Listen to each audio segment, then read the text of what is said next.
Welcome to The People I Know, a philosophical podcast with and about the diverse people I've met over the years as an African-American female philosopher, teacher, off-grid enthusiast, dancer, aerialist, and so many other things. Today's guest is a dancer, performer, dog lover, and bird advocate. She is also the founder of Sarah Bush Dance Project. Sarah Bush, enjoy. I do want to give a land acknowledgement. We do pay our respects to the elders, past and present, of the Ohlone, Muwekma, Chochenyo, Miwok, Ramaytush, Tamien, Hualapai, and Mojave lands on which we live and do this work. Welcome, Sarah. Thank you, Joy. So happy you're here. I appreciate that. Yeah, thank you. Yeah, what has brought me to this point in my life? Okay, that's short. No, I'm just kidding. I'm Sarah Bush. I'm the artistic director of Sarah Bush Dance Project. I think that's sort of the title I feel, most in alignment with these days. I'm a dancer and a dance maker, and also a movement coach of different varieties. And definitely feel like I move through the world with dance as my lens and language primarily. But I like that dance connects me to so many other things, connects me to other art forms, connects me to people, to travel, to lots of different experiences. But it's definitely, I feel like, the vehicle and lens through which I move through the world. Let's see. I guess I'll start with, I was born in the Midwest in Lincoln, Nebraska. So I feel like I have this little Midwestern sensibility in me, and then have spent most of my life in the Bay Area with some teenage years and first part of college in Salt Lake City, Utah. So very Western United States upbringing and experience. And what else has brought me to where I am today? My mother is a minister and used to be an English lit teacher, high school English literature. And my dad has been a painter and an engineer. And I think I mentioned that, and that I think those things really formed me in a lot of ways too, of having a visual artist painting my house and looking at the world in that way, and us having conversations about art.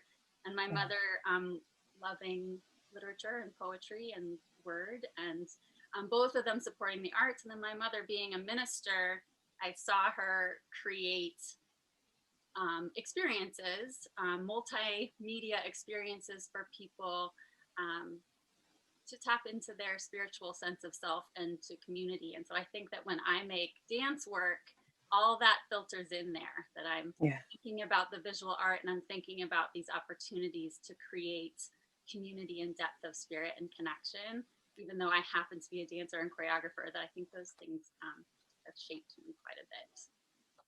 That's some of me, how I am, who I am.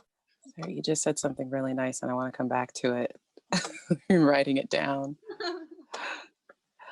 Please tell your mother I say hello. Yeah, I know. And in preparing sort of for our conversation today, I was thinking back about how we met and like all the different dance things you and I have done together, all the places in the world we have done. And we've danced in some churches together. So curious of that. Thanks for going down those paths with me. You are welcome. Thank you. Yeah. So I used to dance for Sarah Bush. I joined your project. I'm not even sure what year, because numbers are just arbitrary, but years. I did look it up because I also couldn't remember until I looked at my email. Our first email exchange was 2007. So. Oh my gosh. Okay. Wow. Yeah. Nice. The places, the spaces, the people, the environments, the ideas. You, Sarah, you have always had visions. I'm not sure how it feels in your kind of being, but these things have come out, and I was very fortunate to be a part of it. part of those things. Yeah, dancing in church, that was definitely high up there on my favorite things that I've done in my life. Really beautiful. I know the way you can get when you have not had a drink of love. Your face hardens, your sweet muscles cramp. Children become concerned about a strange look that appears in your eyes, which even begins to worry your own mirror and nose. It like still makes me cry. So Which one? yeah, one where there was a Hafiz poem that I know that. So it just still gets me. Really cool stuff you do. And I know I didn't mention it, but I've been meaning to ask you, what is this project you're doing with the Audubon Society? Yeah. What are you doing right now? So last year, 2020, January, Sarah Bush Dance Project was invited to have a year-long residency at an Audubon Society here in the Bay Area, the Richardson Bay Audubon Society Bird Sanctuary. Okay. Center and Sanctuary. And beautiful land. This land has old historic home. It has beaches and coastline. It has wooded areas, and it's a bird sanctuary. So it's this beautiful, beautiful landscape. And I've done a lot of site-specific dance or site-inspired dance. I've enjoyed the outdoors, and I enjoy dancing, and I've brought those two together. So I was invited into this opportunity by Molly Songus of Audubon, California, because she knew I was doing work around dance and nature, and saw the property, and I was like, oh my gosh, it would be such a joy to get to know this piece of land and have a relationship with it over time. And so I was about to invite dancers onto the property back in March, and then everything closed. So none of the dancers and artists I'm working with have been on the property, which is kind of amazing. Wow. But it transformed into a partnership with Audubon California, where through the whole pandemic, through switching to rehearsals over Zoom, we have had Molly in our rehearsals, our conversations, and leading us through bird sits to get to know birds. And so we've still had a year, a little over a year now, of learning from birds, being in relationship to birds, and how that's informing us as artists and dance makers. So it's been a really interesting journey. I was never a bird person, and that's what I mean, I guess, about dance, is this, like, dance is what I do, and it takes me to places I wouldn't ever sort of imagine I would go. And so it's noticing what paying attention to birds, how that changes us as people and as artists. So an intimate knowing of birds, and through them connection to so much else. I think a deeper connection to the world around us, even to maybe each other. So that's sort of what I'm doing. So dances with, by, for, about birds. That is so cool. So cool. I just want to also take a moment to say there will be links under the YouTube video for all of these things that we're mentioning, covering. So for more information, look below. Wow. Yeah, you are more than welcome. I know I've said it. I just keep saying it. You are absolutely invited at some point in time to come out here and sit with our birds. That's definitely been one of our learning experiences. It started with the quails, and then it has just grown. Whenever like the red-tail hawks go over, we're complaining that it's a windy day, but look up and like the hawks are soaring, and it's just I look forward to taking up on that invitation. I really appreciate it. I would love to. I always have these fantasies of just sitting next to people who I admire and care about and bird watching. Like, that's I just want to sit next to someone and quietly watch birds.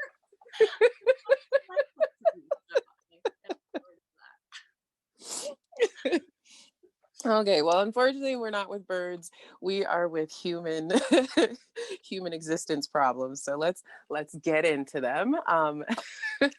We'll cover, this season is on the white women I know and white identity for a very small chunk of our time. So I think this is something we haven't talked a whole lot about. We've definitely talked just a little bit when it has like been relevant for dancing. So I hope more of these things come out. But so many pieces of this. Just talk about whiteness, Sarah.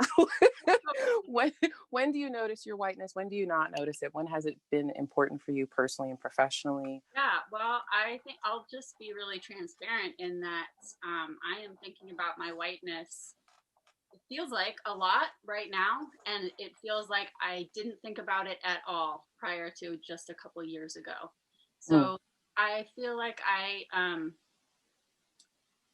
so I'm nervous talking. I notice about myself that I am nervous talking about race. I don't feel like I don't feel like I was around a lot of conversations about race in my education, in my family.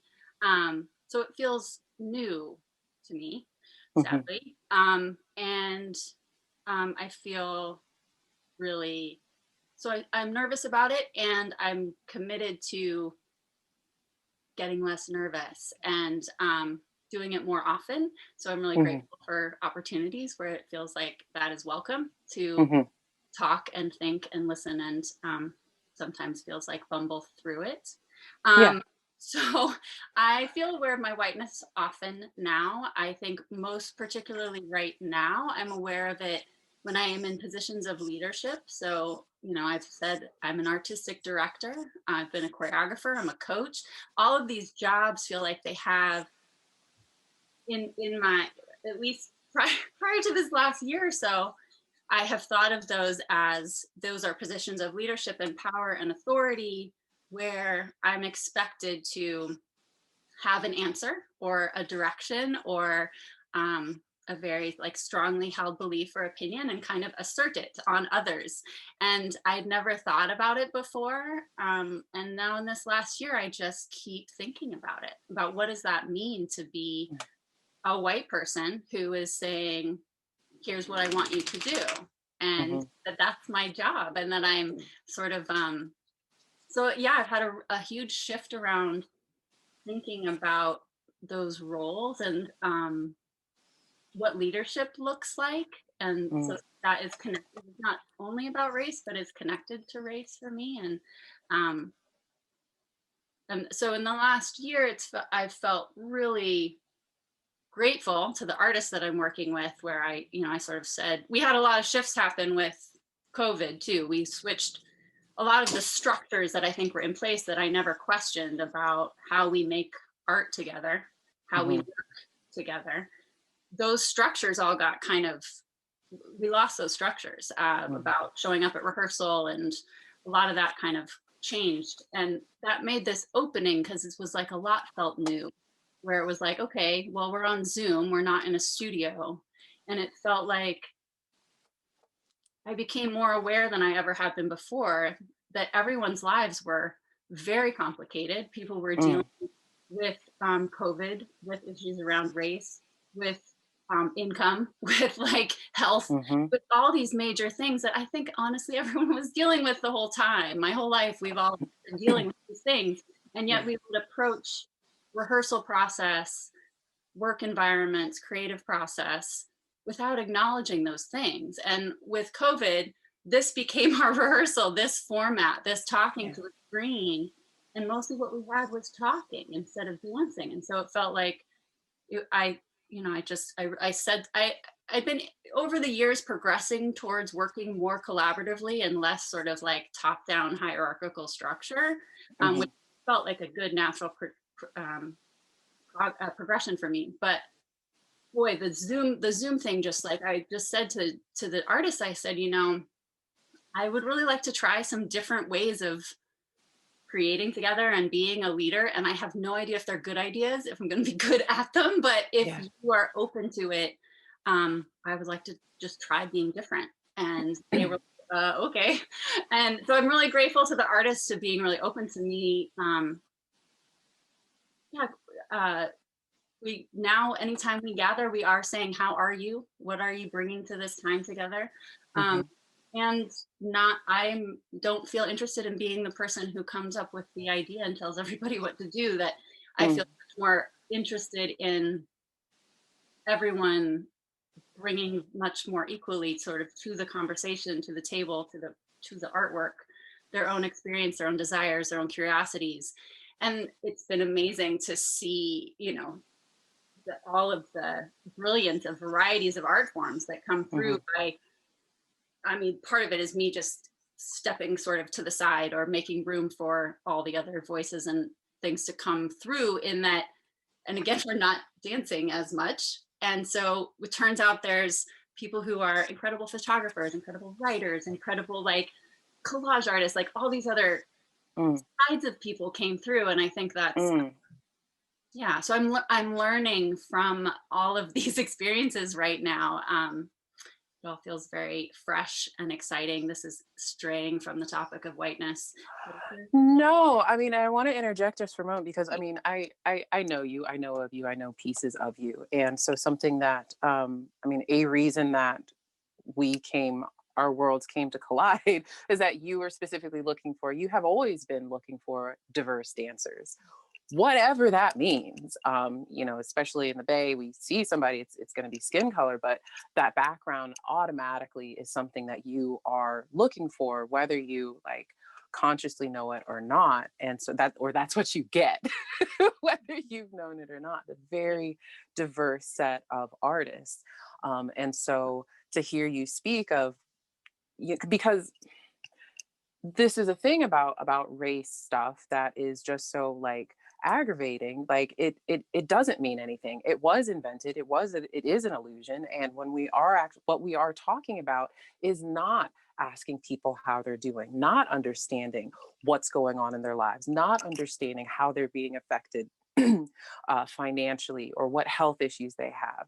And so it just happens to be that right now we have a much better understanding that those things are drawn or more clarified or more determined based on race because of the country we live in or the times that we're in or whatever. But I mean, absolutely, I don't think you've strayed at all. It just happens to be we've got a race problem in America.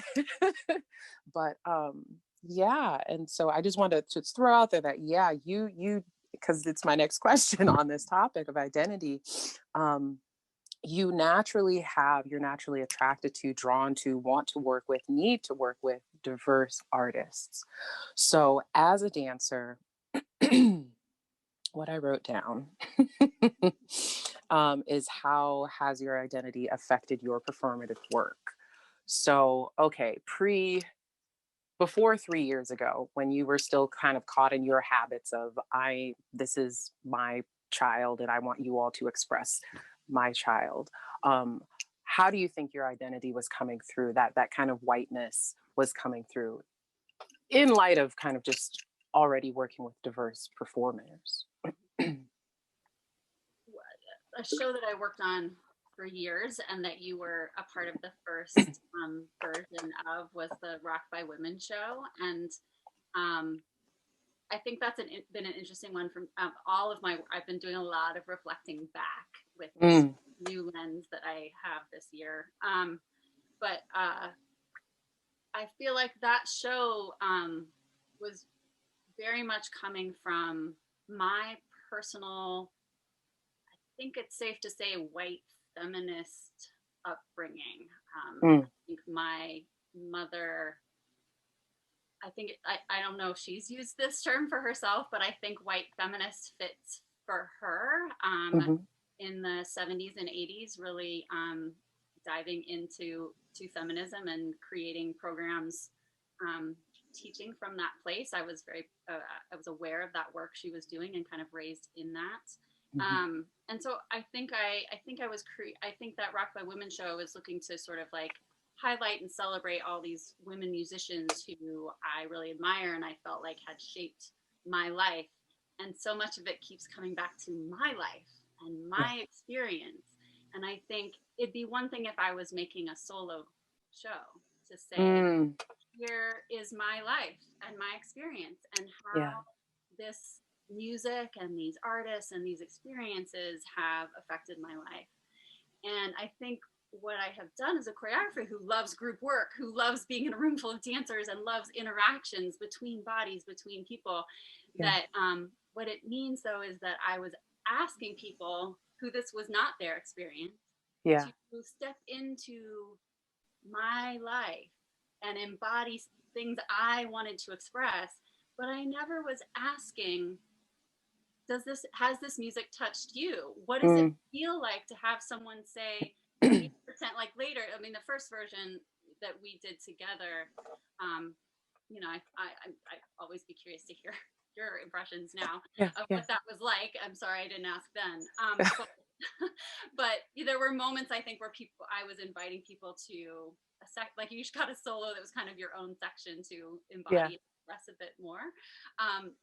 But through the years, that show became more and more theatrical and had specific characters and became actually even more specific to my life story. And in that case, I literally was asking different dancers of different ages and races and life experiences to say, hey, will you play teenage me in this scene? Or like, and so I think my whiteness has shown up so much in not thinking about racial dynamics inside of art making, inside of acting and dancing and embodying other stories. And now I feel, I wish, I guess, that I had asked those questions, that I had said, what is this, what does it feel like to be in this work? Does this feel good? Does it like, and so that's one of the ways, I guess. I think that is a really good example. Another thing I've said before, we got to dance on rocking chairs, and highlight of my life. To all my dancer friends, if you've never danced on or between different styles of rocking chairs, go ahead and try it. Just cause. It's an experience. But regarding the show, there were moments that I felt that because as much as as impassioned, as passionate as you were about some of the pieces, and I could see how a couple of the other performers, clearly these songs or these artists had the same effect on them in their upbringing. I didn't have that. There were songs I didn't know what the heck they were. I'd never heard of some of these artists. And, of course, just when you learn a piece, when you learn choreography, like you get the song, you get it in your body.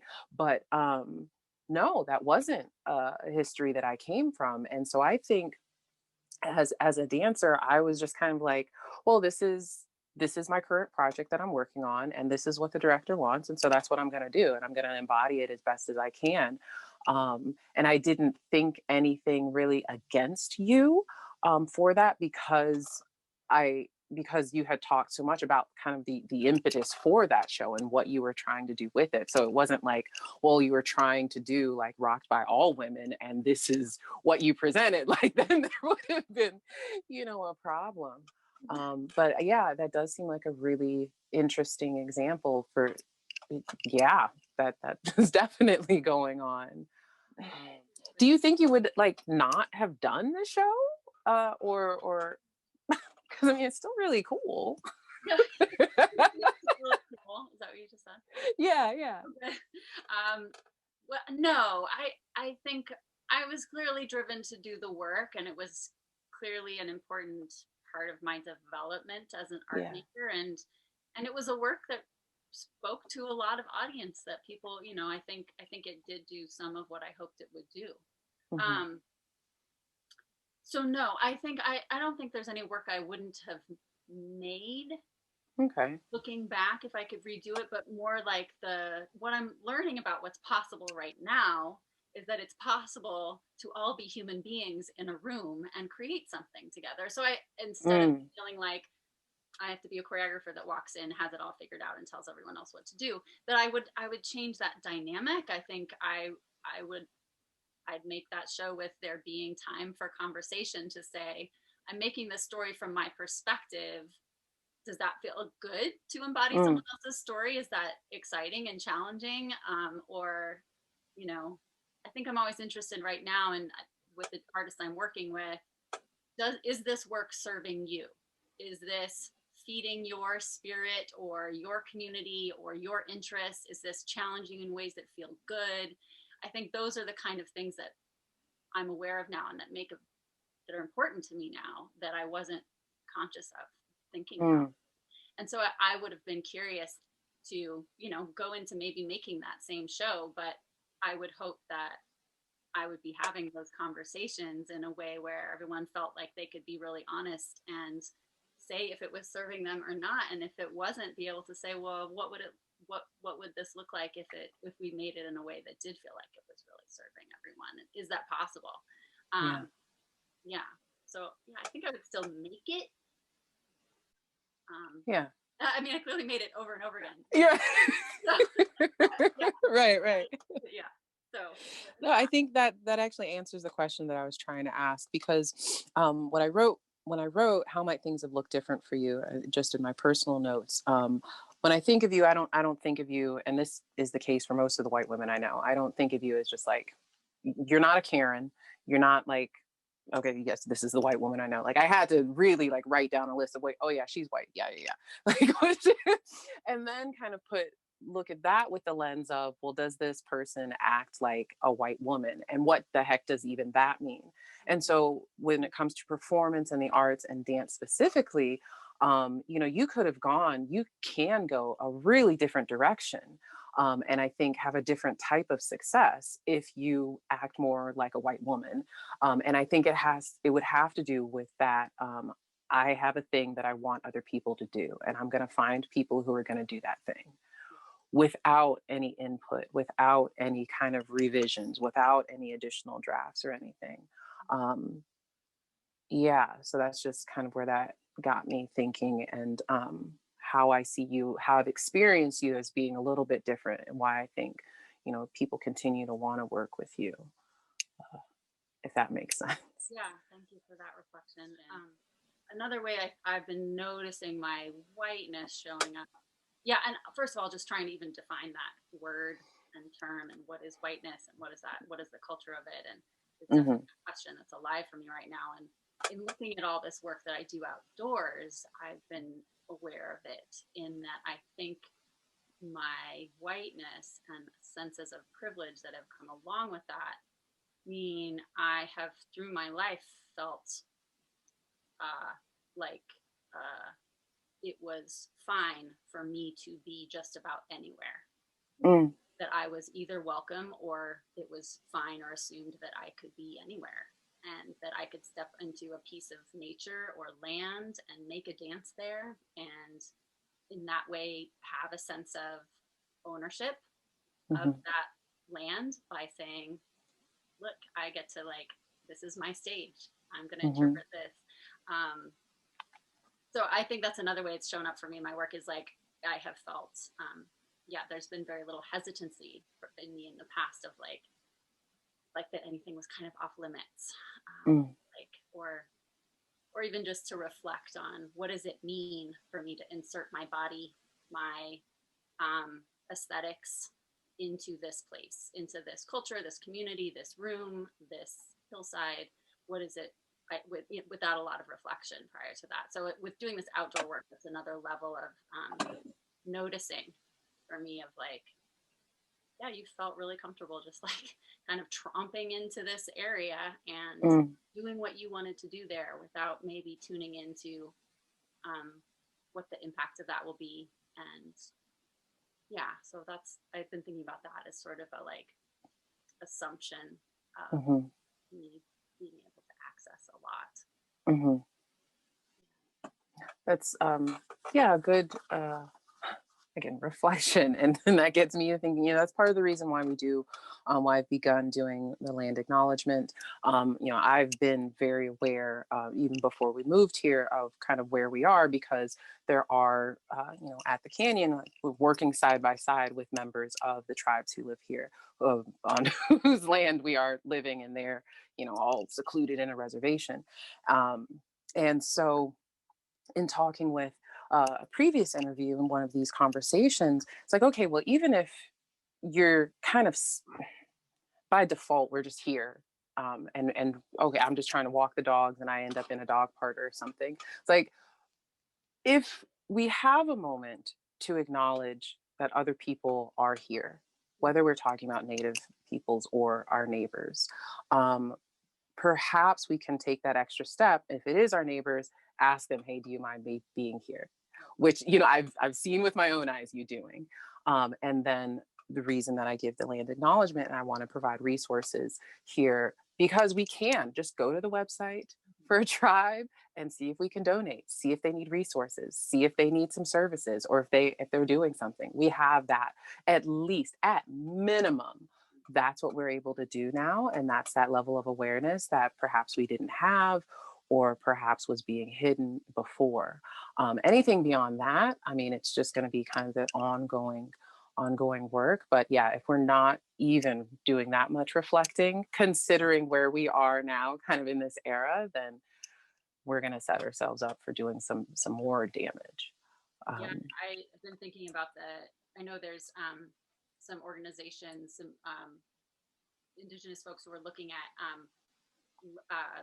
renatriating, I think specifically national parks lands. It's a fascinating concept, and I feel like it touches on my whiteness and my upbringing. Like, I grew up going to the national parks and feeling like there's this, like, it's important to preserve these spaces for me to access, my family to go on vacation there, and like we're making money off the concession stand, like.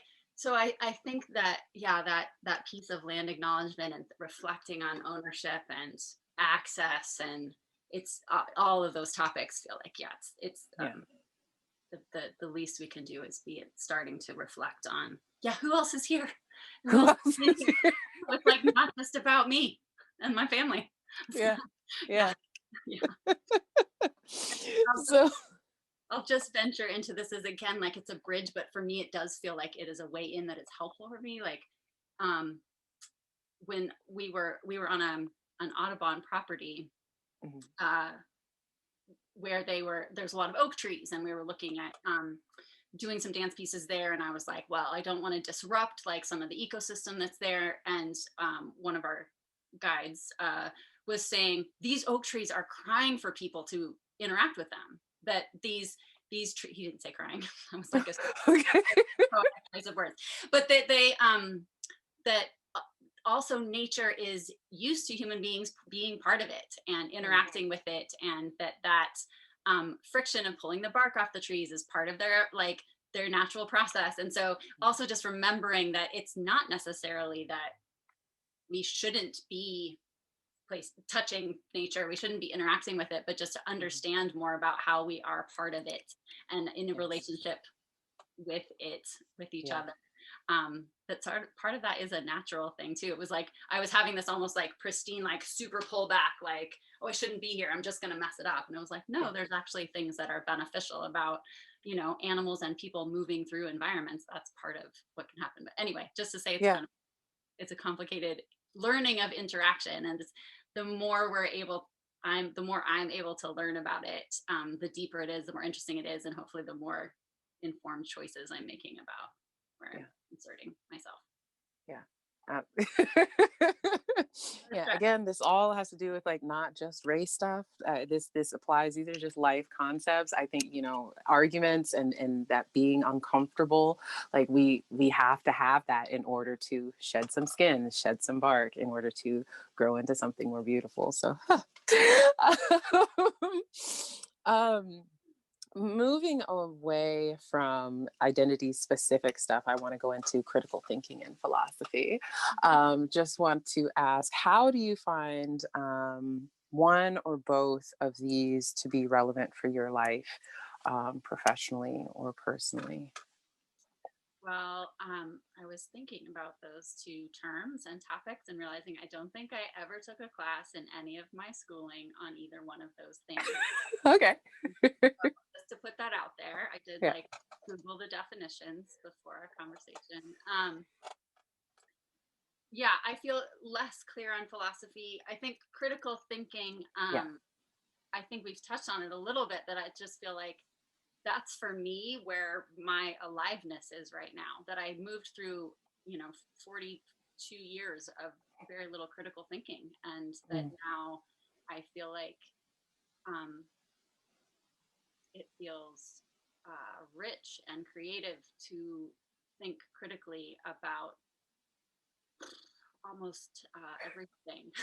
Like, you know, what does it mean to like this music that I like? What does it mean to like, I mean, for me, again, the biggest thing is this role of leadership and just thinking critically about the institutions that I've been in through my whole life, and even like what arts institutions look like, thinking critically about what does it mean to have relationships with funders and donors to fund my arts visions, and who are those donors, and thinking critically, you know, just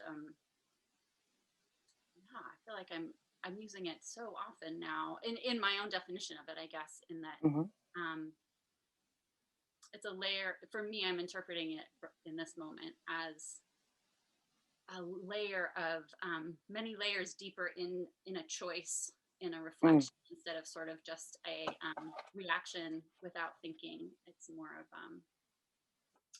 yeah, and it feels like an extra gift when that gets to happen in dialogue, because it's not my own critical mind trying to peel down some layers, but that having other people's thoughts and pushes and conversation help be critical in other ways.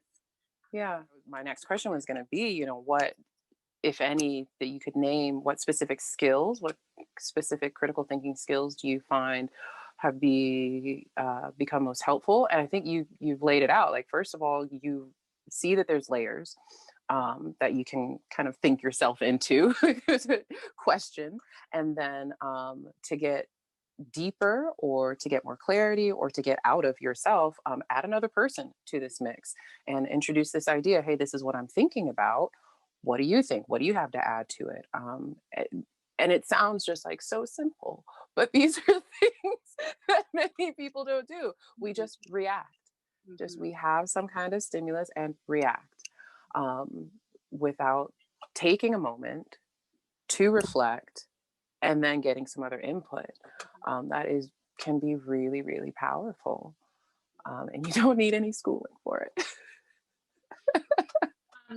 Yeah, I think the pause, I was trying to think if the pause felt, but I think I heard you say this, to stop and think for a moment, but that pause has felt like, you know, I think there was the metaphor of the pause a little bit with COVID for some of us. Yeah. Certain aspects of our life were on pause. And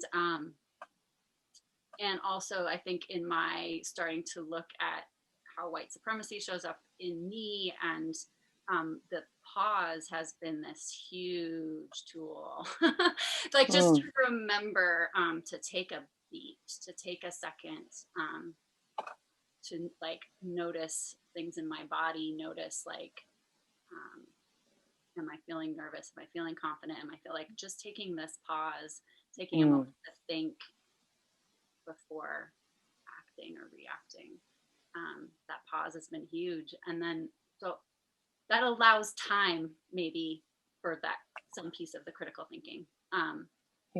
Without that pause, there's not that. And then this piece of getting other input, I realized I moved through my schooling and my life kind of not paying attention to the things I didn't want to pay attention to, and kind of deciding for myself what had value and didn't. And so I like didn't pay attention to history class because I was like, I don't care about white men memorizing dates and wars. Like I was like not deserving of my energy and attention.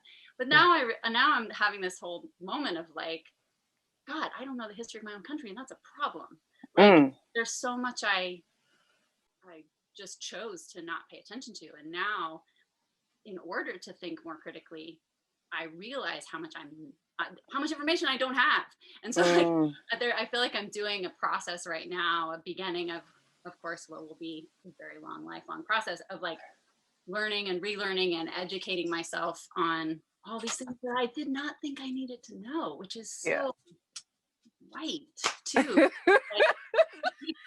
Right, like of course I need to know about like how our government works, how voting works, how like the the prison industrial like I need to know these things, or I'm just perpetuating all of these systems. So so there's the pause, and there's the taking time to learn more from more perspectives and learn more things. That those That part. thinking tools. Part of the reason I'm laughing so hard is because it's like we don't get to decide like what information we need or don't need. Like, and this is, I'm partially speaking to myself, truly, because I totally do this. Yeah, I went through school like I don't care about history, really don't agree with this shit, but we don't know when something that we take in is going to need to come out, or how it's going to need to come out, or what. We just are tasked with taking in as much as we can. It's kind of the third time this lesson has been coming out this morning. I was like listening to a podcast on kind of mindfulness, and then I have my meditation teacher training, and it was a subject there. So today's lesson. Right? Yeah. We don't get to choose all the things we need to know. That's right. Yeah. That was very succinctly put. The final big question that I do have is on existential dilemmas. And if you looked this up as well, not the only one.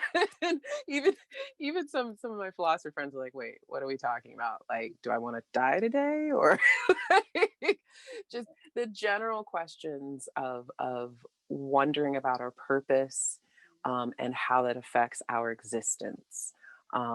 I mean, that can be with health, and more broadly, that can be with, am I gonna make it through this day? Do I want to make the choices that are gonna get me through this day, or do I want to give up? And so part of the reason that I wanted to do this podcast, and part of the reason that I wanted to get so many different types of input, is because this last year and a half, more people have been forced to consider their purpose. And so I just want to get as many types of input as possible on how you've thought about that, how that comes up in your life, if your purpose has always been really clear to you, or what you do when that purpose isn't really clear. Gosh, I have a hard time fully embracing like purpose exactly, I think, but I will say that again, like I've just, my whole life has been very I've had that identity of dance and dancer as such a huge part of my whole life, so there's sort of a like default in me that's like, your purpose is to be a dancer. But I think that's not true. I think that I feel like it's like that's a vehicle that just happens to be the toolkit I have. But so in like this last year, that was helpful, your framing of it, of like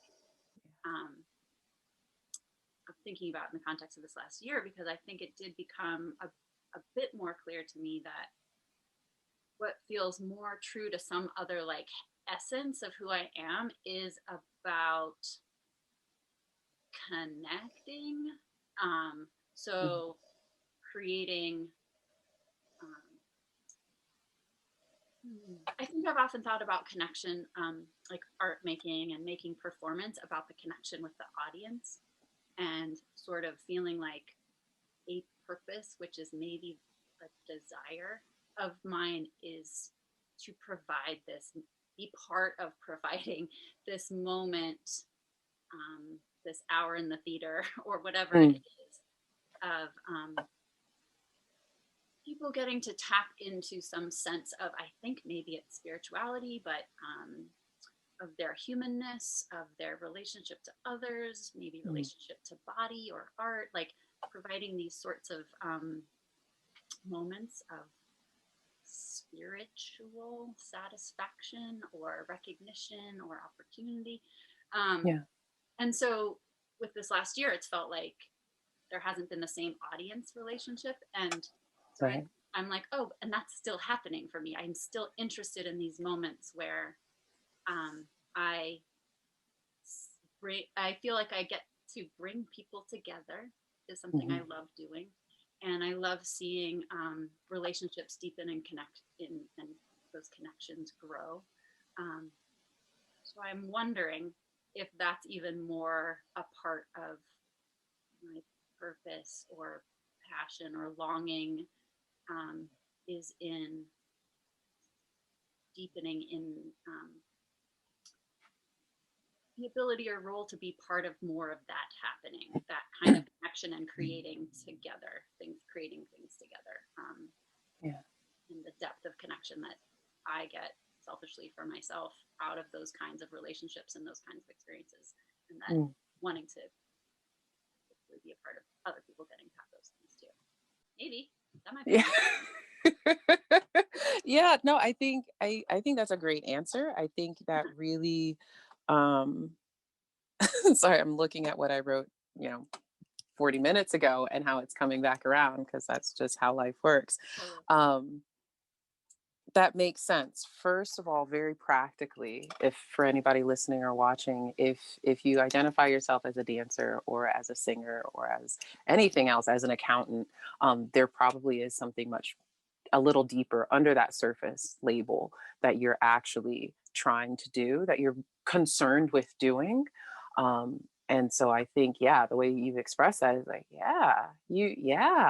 because part of the reason that like I've loved, I loved, dancing with you, and then also still watching you move or watching anything that you choreograph is just your ability to like show connection between bodies, and even if those bodies are like my two hands, but especially your body, my body, this is how we're going to interact with each other.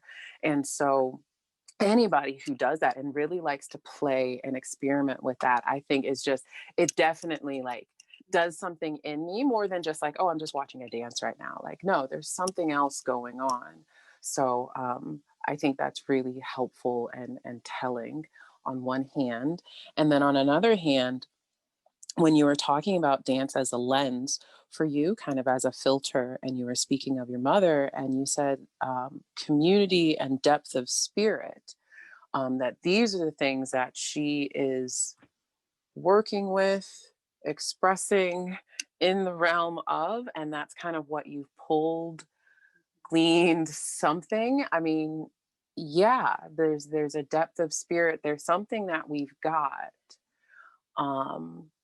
And that really does connect us. And it sounds like you are tasking yourself with expressing that in as many ways as possible.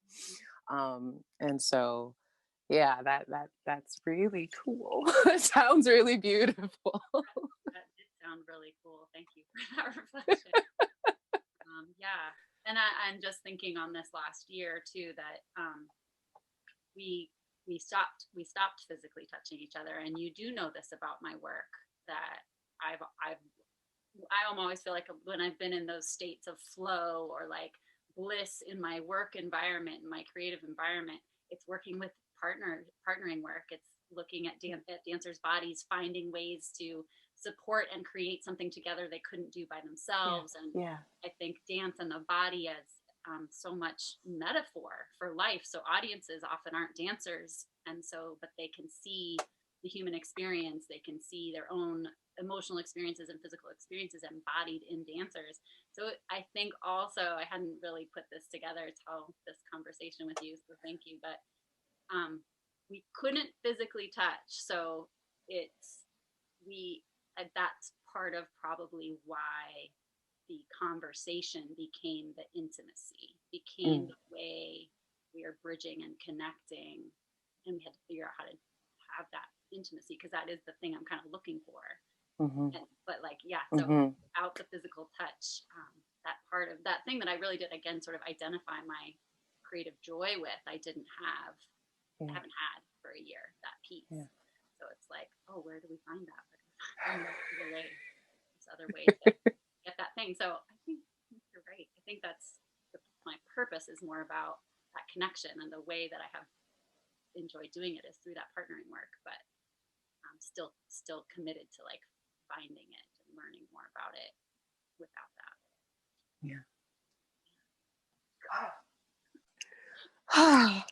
I love these conversations.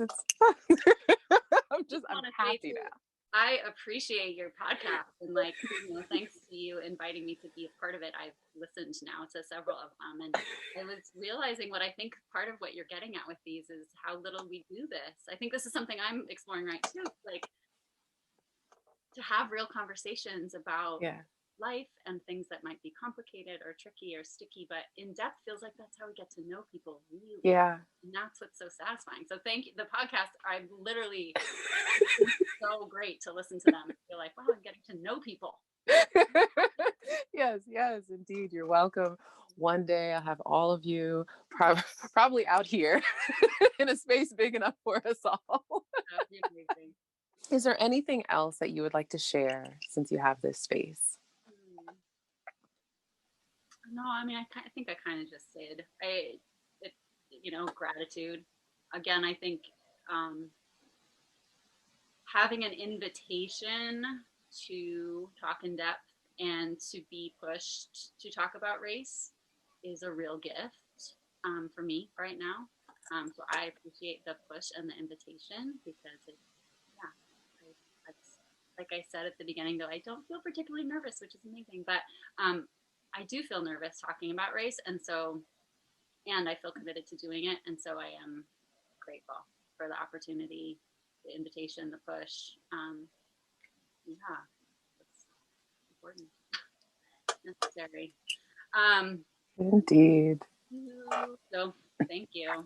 You are welcome. Thank you. How can people find you? Again, I'll also include it underneath the video. SarahBushDance.org, SarahBushDance.org. And all the social medias. All the social medias. The YouTubes, the Vimeo, the Instagram. We have a Tumblr blog, which I don't think very many people do Tumblr anymore, but that was another thing we started last year when I was again feeling like, gosh, I put a newsletter out under the guise of Sarah Bush Dance Project, but I'm deciding what goes in that newsletter. Like, it's not a very collective form of communication. And I was like, what do we think about creating a blog? Like, people were talking about wanting to have a way that they could express in their own voice, their creative process. So we do have a 6-foot wingspan. So that hashtag 6-foot wingspan has been our Audubon project hashtag as we were looking at the 6-foot distance that we were all keeping with our social distancing. The 6-foot wingspan became our bird project hashtag. We did make a Tumblr blog for 6-foot wingspan. Nice. Everything is findable from SarahBushDance.org. Awesome. Thank you very much.